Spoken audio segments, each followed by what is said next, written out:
الحرام إلى المسجد الأقصى الذي باركنا حوله لنريه من آياتنا إنه هو السميع البصير. وقال تعالى: فخلق من بعدهم خلف أضاعوا الصلاة واتبعوا الشهوات فسوف يلقون غيا. وقال رسول الله صلى الله عليه وسلم: لا يزال قوم يتأخرون حتى يؤخرهم الله. Amma ba'du, Ketua dan pengurus Dewan Kemakmuran Masjid Al-Kautsar yang saya hormati dan mudah-mudahan dimuliakan oleh Allah Subhanahu wa taala dunia dan akhirat. Ya. Pengorbanan mereka untuk mengelola masjid ini dalam rangka memakmurkan semoga menjadi pahala yang berlipat ganda dari sisi Allah Subhanahu wa taala. Bapak, Ibu, jamaah yang hadir pada malam hari ini, mudah-mudahan malam hari ini adalah malam yang Allah curahkan rahmat dan keberkahannya kepada kita semuanya. Amin ya rabbal alamin. Jamaah rahimakumullah, setiap tahun mungkin Bapak Ibu sudah sering mendengar tentang peristiwa Isra Mi'raj dan diperingati. Mungkin kali ini saya tidak ingin membahas tentang kronologisnya, karena ini pasti sering diceritakan oleh ustaz-ustaz sebelumnya.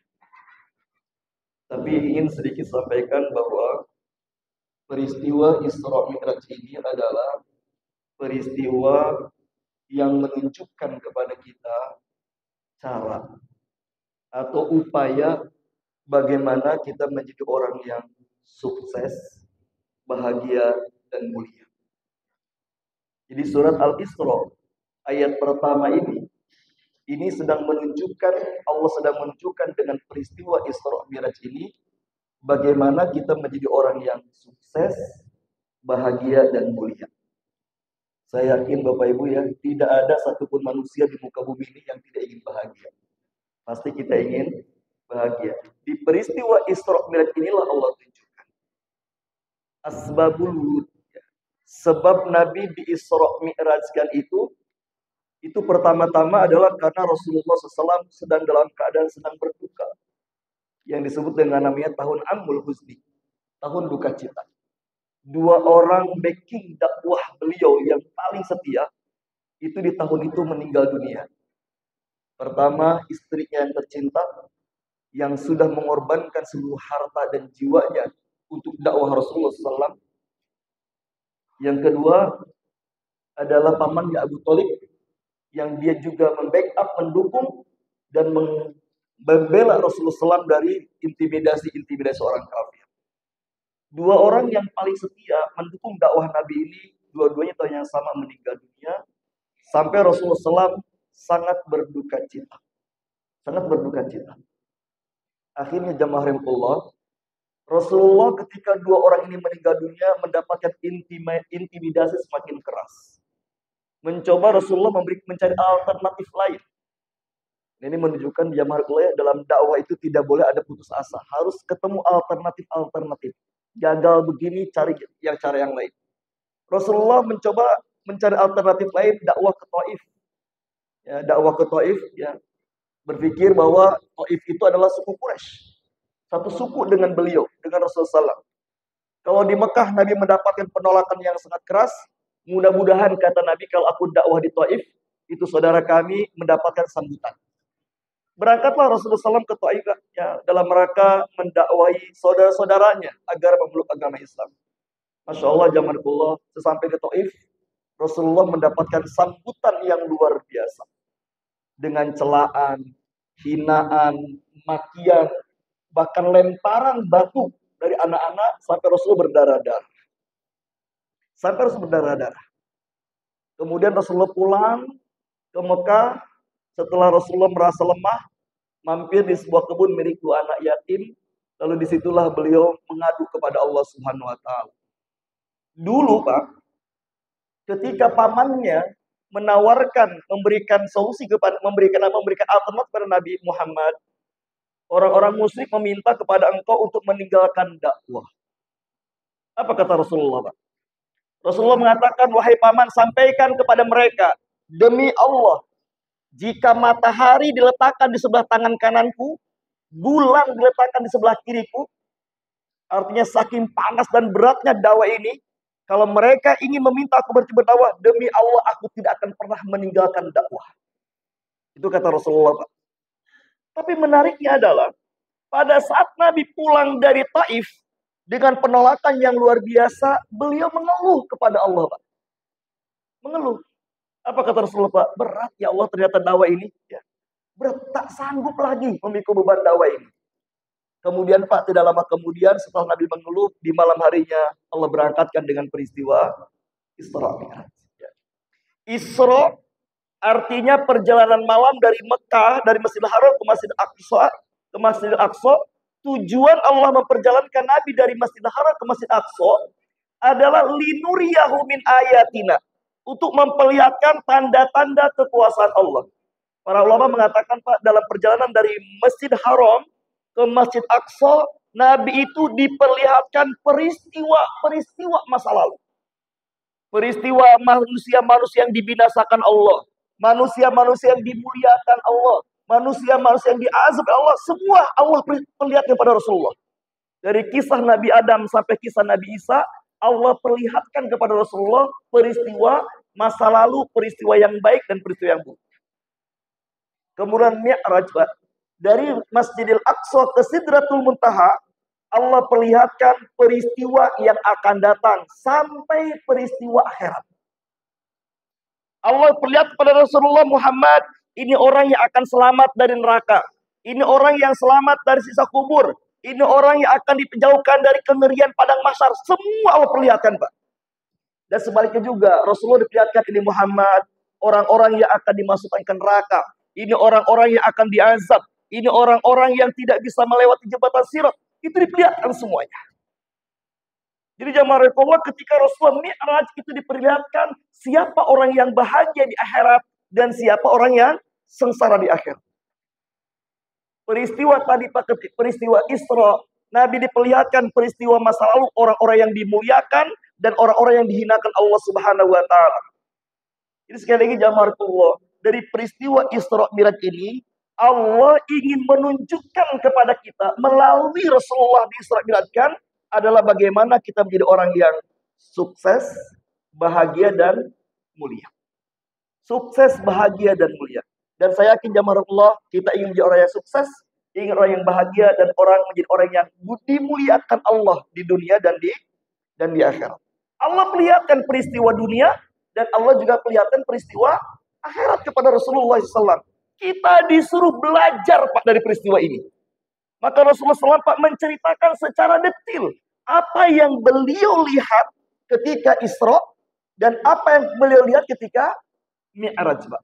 Itu Allah perlihatkan semuanya. Dan Allah dan Nabi ceritakan kepada kita semuanya supaya kita belajar. Supaya kita belajar bagaimana kita tidak menjadi orang yang dihinakan Allah di dunia seperti umat-umat terdahulu. Dan kita belajar bagaimana Nabi menceritakan bagaimana ada orang yang dihinakan di akhirat supaya kita ngambil pelajaran, kita tidak termasuk orang yang dihinakan di hari kiamat nanti. Jamaah Allah, pada kesempatan ini yang disampaikan berdasarkan surat Al-Isra ayat 1, Pak, ada beberapa poin yang Allah pesankan kepada kita secara tersirat dan tersurat bagaimana kita menjadi orang yang sukses, bahagia dan mulia. Mending jadi orang kaya, Pak, tapi bahagia, daripada jadi orang miskin sengsara. Ya, kira-kira gitu ya. Ya, mending Bapak punya istri yang solihah, ya, sakinah mawaddah warahmah, daripada cantik pula lagi, Pak, ya, daripada punya istri yang bawel, ya, tidak sakinah, tidak mawaddah, tidak warahmah. Ya. Jadi ini Allah ajarkan kepada kita, Pak. Kalimat yang pertama Allah dalam menceritakan subhanalladzi asra. Subhana. Ada kata-kata tasbih. Ada beberapa ayat, Pak, Allah memuji dirinya dengan kalimat subhana. Dan ini pesan buat kita bahwa memperbanyak tasbih adalah kunci sukses, bahagia, dan mulia. Jadi ya Allah, marilah kita kalau ingin jadi orang yang sukses, ingin jadi orang yang bahagia, ingin jadi orang mulia, perbanyaklah hari-hari kita diisi dengan tasbih. Ya ayyuhalladzina amanu dzkurullaha dzikran katsira wasabbihuhu bukratan wa asila. Ya Allah, saya ingin menyampaikan dua kisah orang yang Allah muliakan, orang yang Allah bahagiakan melalui tasbih. Yang pertama adalah Nabi Yunus alaihissalam. Nabi Yunus alaihissalam, Pak, ketika beliau meninggalkan umatnya kaum Ninawa karena merasa putus asa, merasa marah Nabi Yunus karena tidak ada satupun umat yang beriman, Nabi Yunus pergi meninggalkan umatnya. Wa zannuni idh dhahaba mughadiban fa dhanna annahu an lan naqdir fanada 'ala fil dhulumat. Ingatlah ketika Zunnun, Nabi Yunus meninggalkan umatnya dalam keadaan marah. Maka Allah tegur Nabi Yunus dengan ditelan ikan paus. Satu-satunya, Pak, manusia yang pernah Allah lockdown, sebenar-benar lockdown, Pak, cuma Nabi Yunus. Waktu zaman kita COVID kemarin, Pak, itu lockdownnya cuma lockdownan, Pak, ya.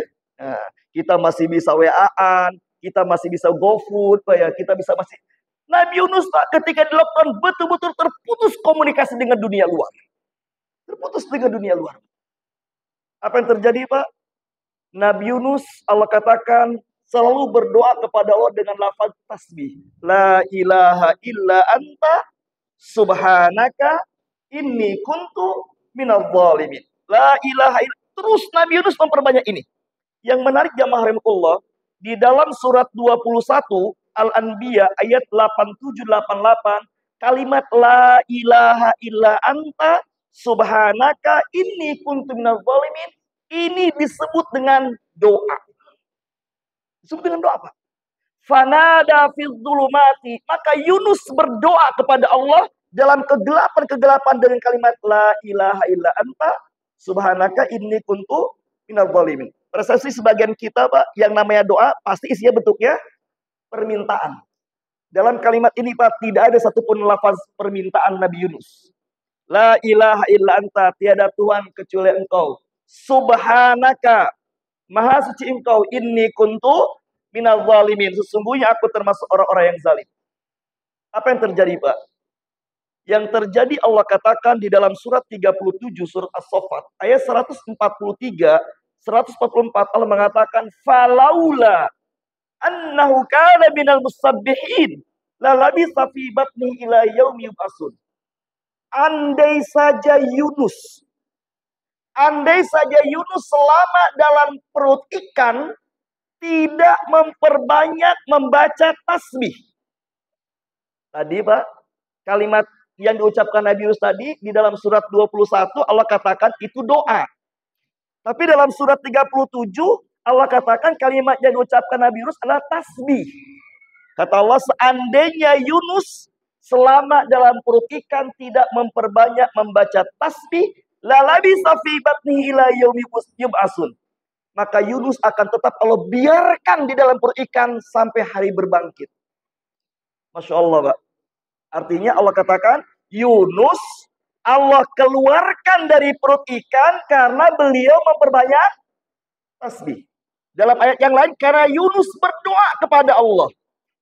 Jadi kesimpulan jamaahullah, kata para ulama, Pak, doa yang paling terbaik adalah bukan dalam bentuk meminta. Tapi doa yang paling terbaik adalah memperbanyak tasbih kepada Allah Subhanahu wa ta'ala. Jadi Masya Allah, Bapak Ibu, ya. Jadi ketika Allah mengajarkan, mengatakan subhanalladzi, kalimat tasbih. Kalimat tasbih adalah kunci sukses, kunci bahagia, kunci dekatnya dengan pertolongan Allah Subhanahu wa ta'ala. Sampai-sampai Nabi Yunus dikatakan kalau Yunus selama dalam perut ikan tidak memperbanyak tasbih, tentu Allah akan biarkan dalam perut itu sampai hari kiamat. Yang menarik, Pak, bukan saja Nabi Yunus dikeluarkan dari perut ikan, Pak. Nabi Yunus diberikan sesuatu yang tak pernah terpikirkan oleh Nabi Yunus. Apa itu kira-kira, Pak?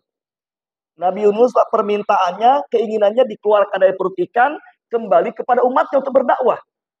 Tapi ternyata karena Nabi Yunus memperbanyak bertasbih kepada Allah, berdoanya dalam bentuk memperbanyak tasbih kepada Allah, Pak. Ternyata Allah berikan lebih dari apa yang diminta Nabi Yunus.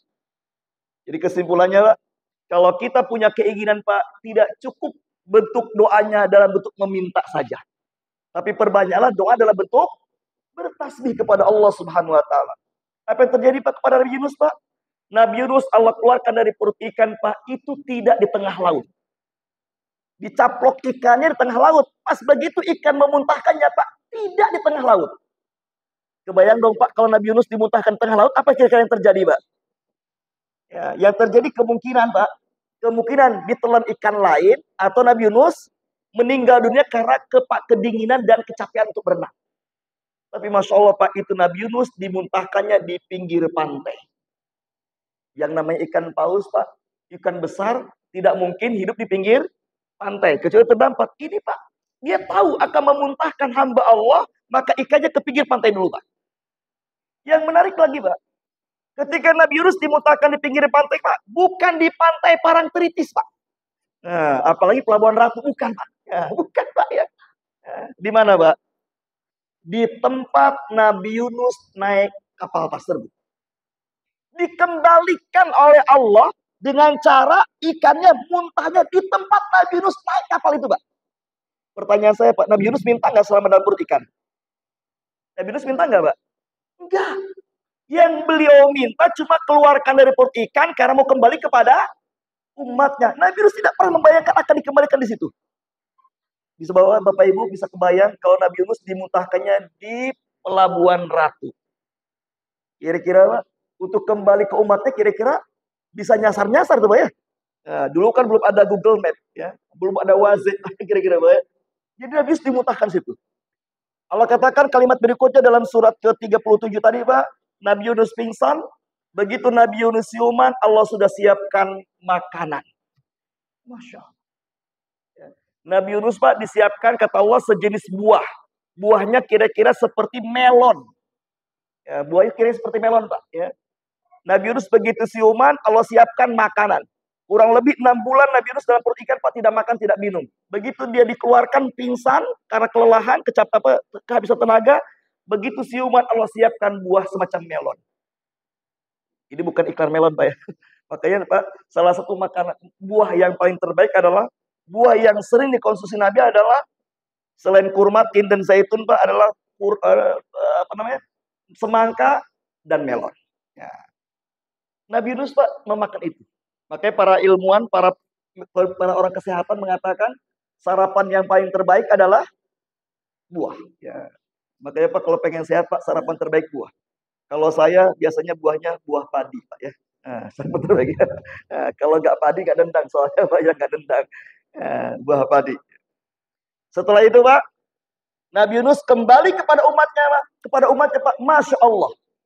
Allah katakan seluruh umat Nabi Yunus yang jumlahnya 100.000 orang, Pak, beriman semuanya. Beriman semuanya.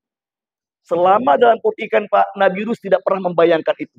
Yang dia lakukan cuma berdoa kepada Allah dalam bentuk memperbanyak tasbih. Pasal itu jamaah Allah, pesannya ini Allah sampaikan dari kisah Nabi Yunus dan peristiwa Rasulullah SAW, Pak. Kita ketika berdoa kepada Allah tidak cukup dalam bentuk meminta, tapi perbanyak juga dalam bentuk bertasbih. Ya. Karena tasbih adalah doa yang lebih baik daripada sekedar meminta. Contoh lain, Pak. Orang-orang yang diberikan kesuksesan dengan tasbih adalah Nabi Zakaria. Nabi Zakaria itu, Pak, usianya sudah lanjut, punya istri sudah sepuh, mandul, doanya pengen punya anak. Kira-kira logika kita logis gak, Pak? Permintaan Nabi Zakaria, Pak, sangat tidak logis.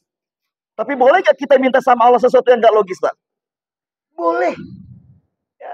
Kita boleh minta kepada Allah sesuatu yang tidak logis menurut kita. Boleh. Sangat boleh, Pak. Ada orang miskin, doanya, ya Allah, pengen naik haji. Gak apa-apa. Gak apa-apa, Pak. Jadi Nabi Zakaria, Pak, sudah tua, istrinya mandul, mintanya pengen punya anak. Pengen punya anak, Pak. Begitu beliau berdoa kepada Allah, setiap hari dia mengirim makanan kepada ponakannya namanya Maryam. Karena Maryam itu, Pak, kalau sudah beribadah di mihrabnya, itu lupa makan.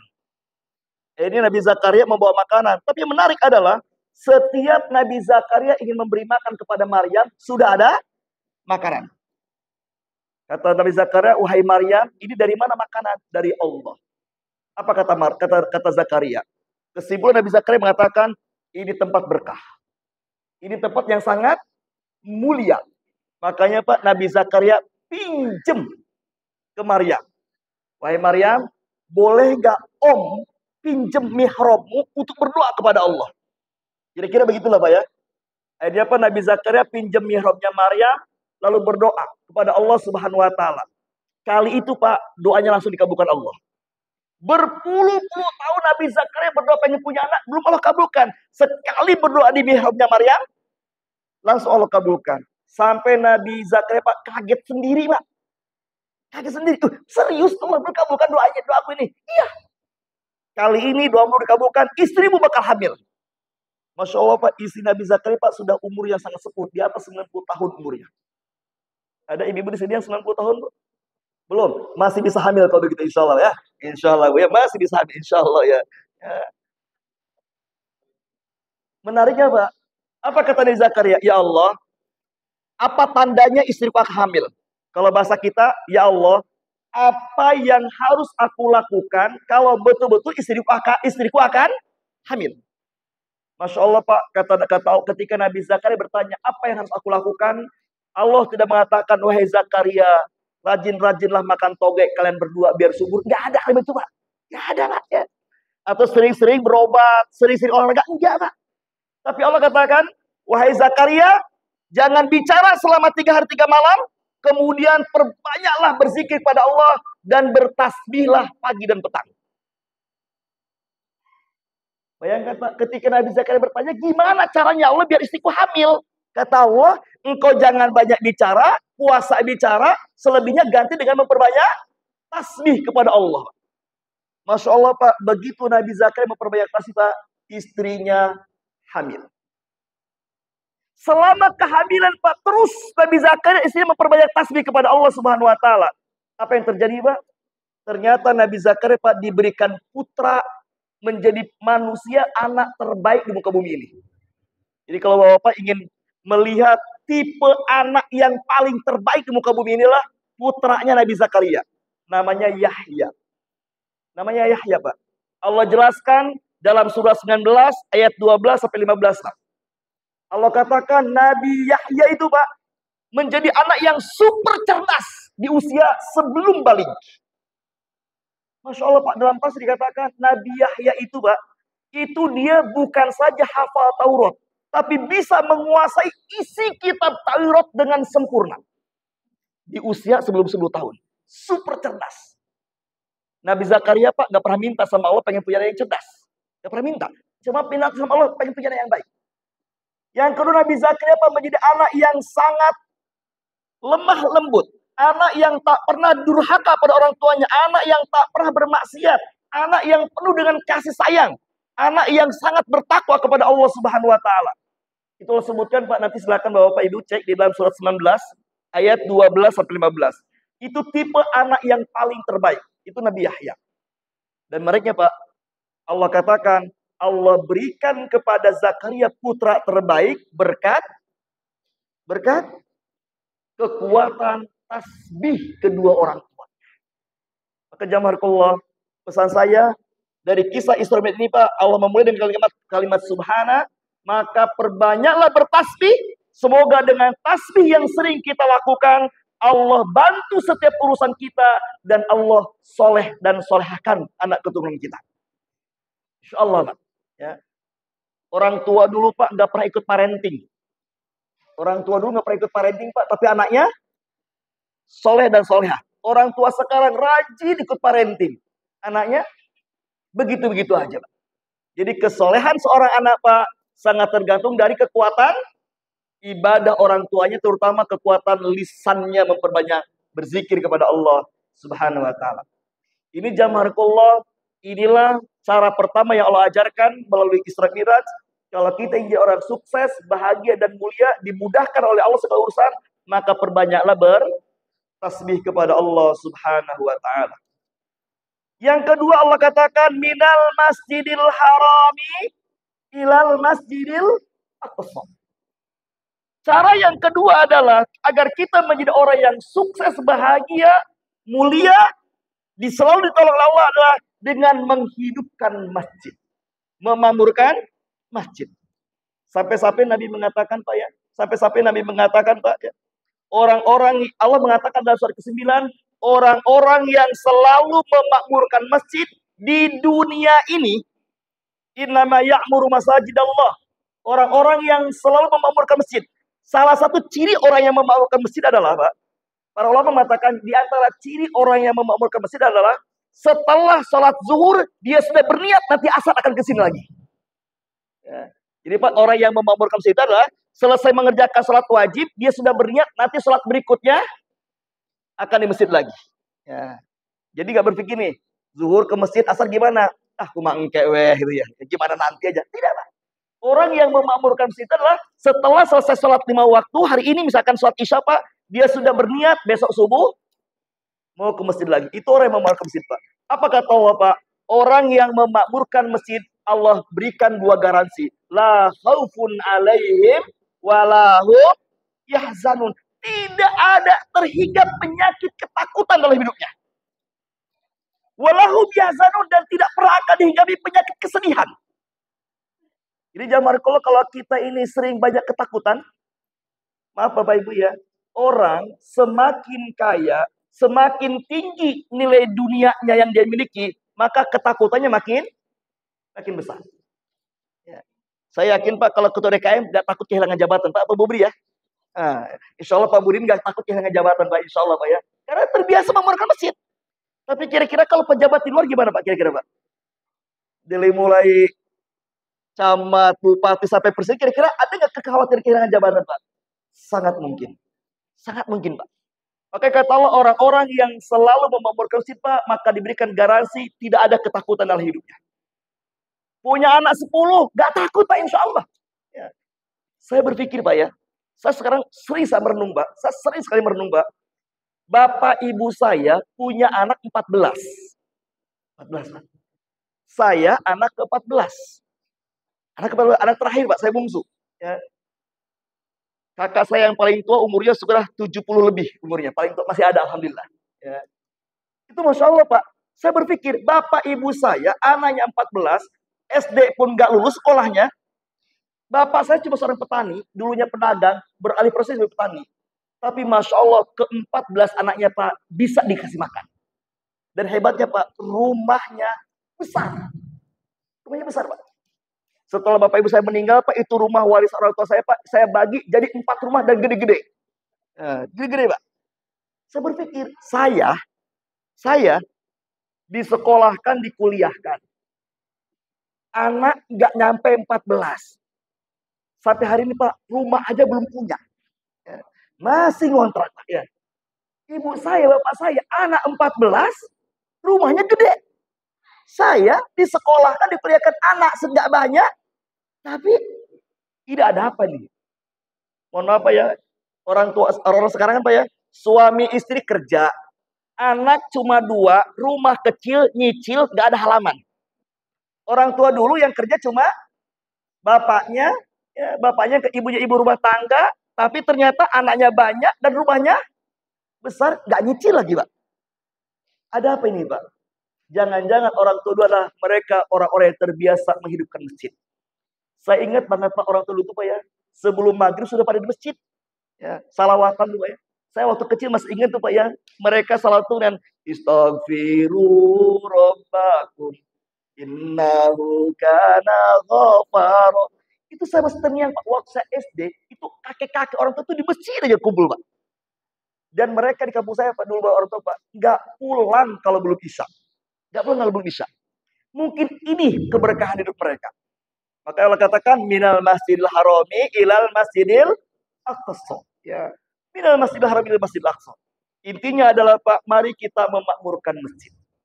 Makanya kalimatnya hayya 'alas shalah, hayya 'alal falah. Mari kita dirikan salat, mari kita menggapai kepada kesuksesan. Jadi salat adalah kunci dari kesuksesan. Makanya jamaahullah tentang fenomena salat Pak, ya. Makanya hasil Isra Mi'raj kan salat Pak ya. Oleh Isra Mi'raj kan salat Pak, ya. Semua perintah ibadah Pak, Allah mengutus Jibril untuk menyampaikan pada Muhammad. Perintah jihad, Allah utus Jibril Jibril sampaikan pada Muhammad perintah jihad. perintah sedekah, perintah puasa, perintah haji, Pak. Jibril suruh menyampaikan kepada Nabi Muhammad. Tapi perintah sholat, kira-kira gini, Pak. Jibril, minggir. Minggir. Aku akan memerintahkan satu ibadah terbaik. Engkau minggir, Jibril.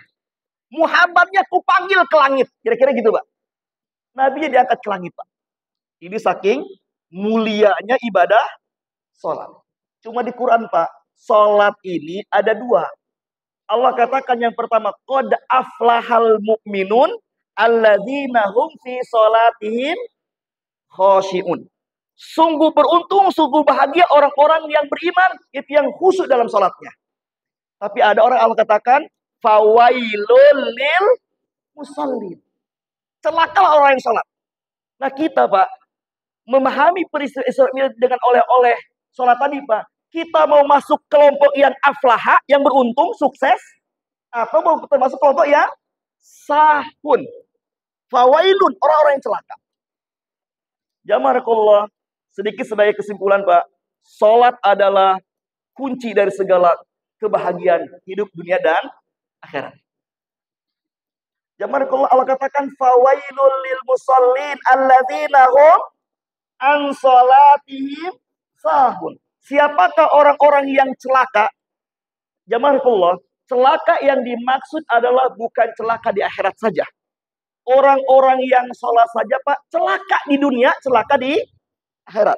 Apa celaka dunia, Pak? Tidak sukses, tidak bahagia, terus sering dihantui ketakutan, sering dihantui kegalauan. Itu namanya tidak sukses dengan sholatnya. Itu namanya celaka. Allah katakan mereka celaka dengan sholat gara-gara sahun alias lalai.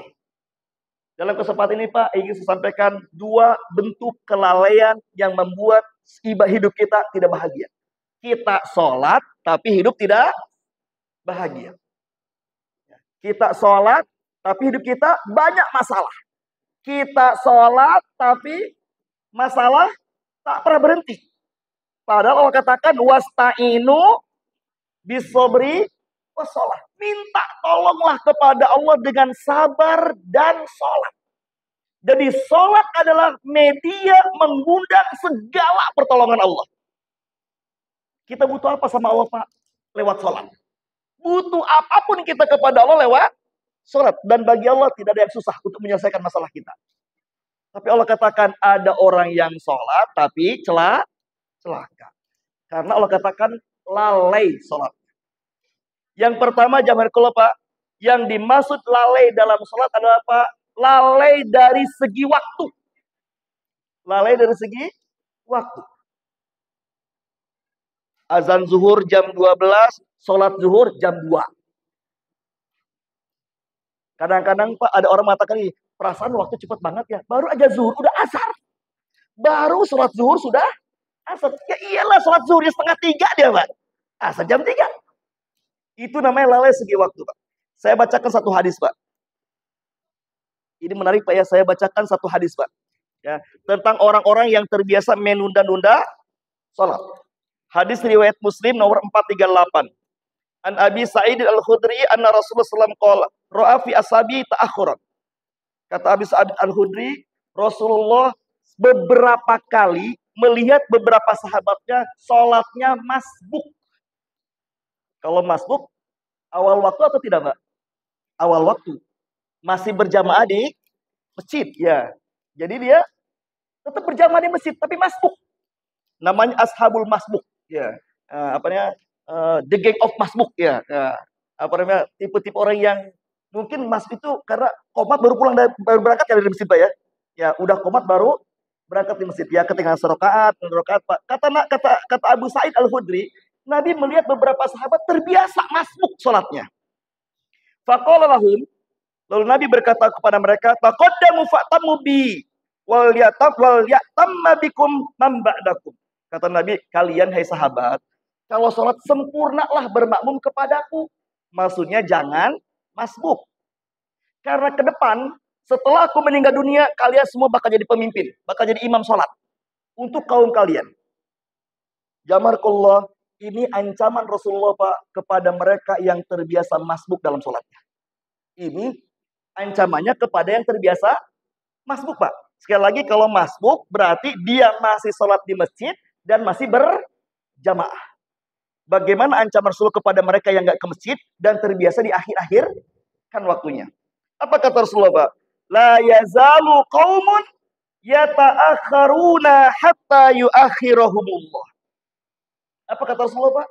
Tidaklah satu kaum yang terbiasa menunda-nunda sholat, maka Allah pun akan tunda segala kebahagiaannya. Tidaklah satu kaum terbiasa menunda-nunda sholat, maka Allah pun akan tunda segala kebaikan dunianya. Masya Allah, Pak. Saya punya kisah nyata, Pak, di kampung saya. Ada bapak-bapak, Pak, kalau sholat cuma sholat Jumat doang ke masjid. Itu pun di khutbah kedua. Itu spesialis dia, Pak. Spesialis datang Jumatan di khutbah kedua. 5 waktu gak pernah ke masjid. Masya Allah, Pak, orang ini multi talenta. Banyak keahliannya, Pak. Banyak keahliannya. Tapi, Pak, hidupnya menderita. Hidupnya menderita. Sampai suatu hari dia ngeluh sama saya. Aduh, manggil ke saya, Haji, Ji. Duh, aing mah hidup ripuh, kira ya. Pakai bahasa Sunda, Pak, ya. Hidup saya ripuh. Kumaha caranya, Ji? Saya bilang, Kang. Bang, siapanya, Bang? Bang. Abang rumah deket masjid. Cing, atuh, tiap 5 waktu ke masjid. Yakin Allah garansikan akan kasih bahagiaan. Serius tanya. Coba aja buktikan, saya bilang. 1 bulan buktikan 5 waktu selalu ke masjid. Isi masjid, yakin akan bikin bahagiaan. Masya Allah, Pak. Setelah 1 bulan, 2 bulan saya gak jumpa dengan dia. 1 hari ketemu dengan saya. Dia peluk saya. Apa lihat? Ci, bener Ji, katanya. Sejak aneh rajin ke masjid, Masya Allah, banyak kemudahan hidup aneh, katanya. Masya Allah. Ini Allah garansikan dalam surat 19 tadi, Pak. Innama ya'muru masajidallah. Orang-orang yang selalu memaurukan masjid akan Allah hilangkan ketakutan dan kesedihan serta kegelisahan. Maka Nabi mengatakan, Pak, la yazalu qaumun yata'akharuna hatta yuakhirahumullah. Tidaklah satu kaum yang terbiasa menunda-nunda sholat, maka Allah pun akan tunda segala kebaikan dunia akhirat. Makanya zaman keluar mungkin Bapak pernah dengar ceramahnya Ustaz Abdul Somad, Pak, ya. Jika hidupmu banyak masalah, maka perbaikilah sholatmu. Jika rezekimu seret, perbaikilah sholatmu. Jika rumah tangga kita nggak bahagia, perbaikilah sholat. Karena Allah katakan wasta'inu bisobri wassalah. Tapi kan Ustaz saya juga sholat tiap hari, 5 waktu nggak pernah tinggal. Iya. Tapi Allah katakan ada orang yang sholat tapi celaka. Ada orang yang sholat tapi tidak bahagia. Kenapa? Gara-gara sahur. Gara-gara sahur. Ya. Sholat isya menjelang subuh. Ya. Nah, gitu lah. Ya, sholat isya menjelang subuh, ya. Sholat zuhur menjelang asar. Jawabannya apa? Yang penting sholat. Yang penting sholat, Pak. Al-Quran mengatakan, Pak, dalam surat 19, surat Maryam ayat 59, Allah katakan, فَخَلَفَ مِنْ بَعْدِهِمْ خَلْفٌ أَضَاعُوا الصَّلَاةَ وَاتَّبَعُوا الشَّهَوَاتَ فَسَوْفَ يَلْقَوْنَ غَيًّا. Kata Allah, kelak setelah para sahabat meninggal dunia, akan ada generasi yang suka menyia-nyiakan sholat. Ibnu Hatim mengatakan, Pak, yang dimaksud menyia-nyiakan sholat adalah mengakhir-akhirkan sholat. Apa kata Allah? Akan ada satu generasi manusia yang terbiasa mengakhirkan sholat, maka mereka adalah orang-orang yang akan terus tidak akan pernah puas hidupnya. Nafsunya nggak bisa dikuasai, Pak. Maka kalau ada orang yang tidak merasa bahagia, perbaikilah sholat. Yang paling mengerikan, Pak. Yang paling mengerikan, Pak. Ibnu Hatim mengatakan, ketika menafsirkan ayat ini, Pak, sahabat Nabi, apa beliau mengatakan? Ma'a'adhamu dzanban ba'da syirki illa ta'khirus salati an awqatiha amdan. Kata Ibnu Hatim, tidak ada dosa yang paling besar setelah syirik.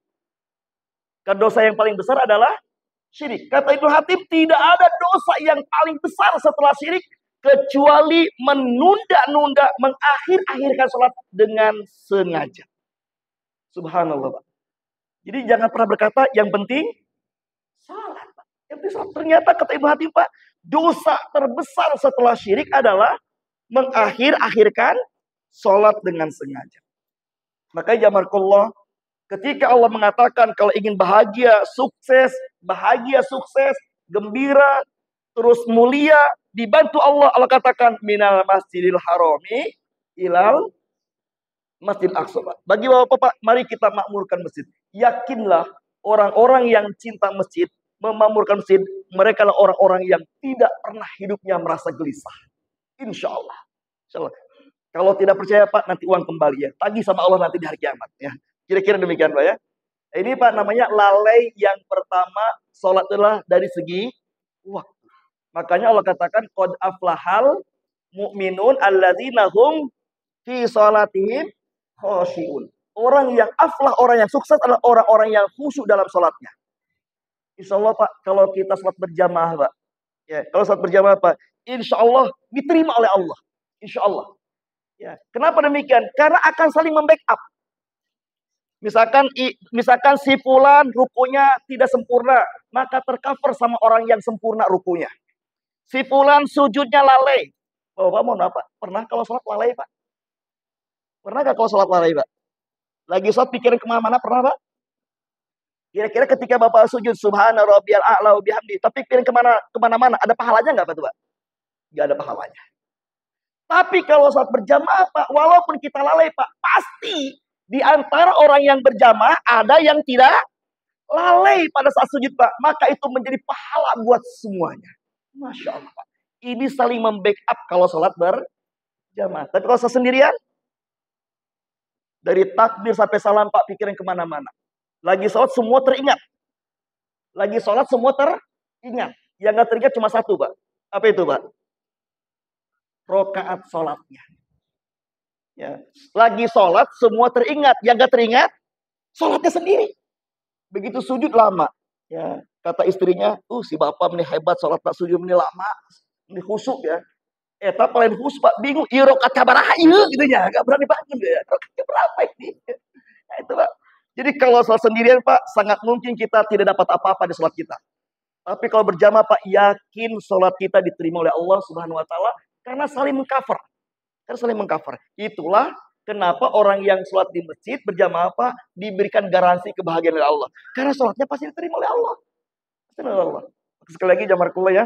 Inilah kira-kira di antara pesan yang ingin disampaikan Allah melalui peristiwa Isra Mi'raj. Pertama, perbanyaklah bertasbih dalam rangka kita mengundang kebaikan-kebaikan dari Allah. Yang kedua, perbaguslah sholat kita ya. Sholat kita Pak. Ya, makanya dari Masjid Haram, Masjid Aqsa, oleh-olehnya adalah perintah sholat 5 waktu. Yang menarik Pak, setelah Rasulullah mendapatkan peristiwa Isra Mi'raj Pak, itu tantangan dakwah intimidasi makin keras. Apa yang terjadi Pak? Rasul tidak pernah lagi mengeluh. Padahal Pak, kemarin sebelum Isra Mi'raj pulang dari Taif, Nabi mengeluh, aduh berat ya Allah, udah gak kuat dakwah ini, gak kuat ya Allah. Tapi begitu Allah Isra Mi'raj kan dapat oleh-oleh sholat Pak, maka Nabi nggak pernah lagi mengeluh. Kenapa demikian Pak? Karena Nabi sudah punya kekuatan mental melalui sholat.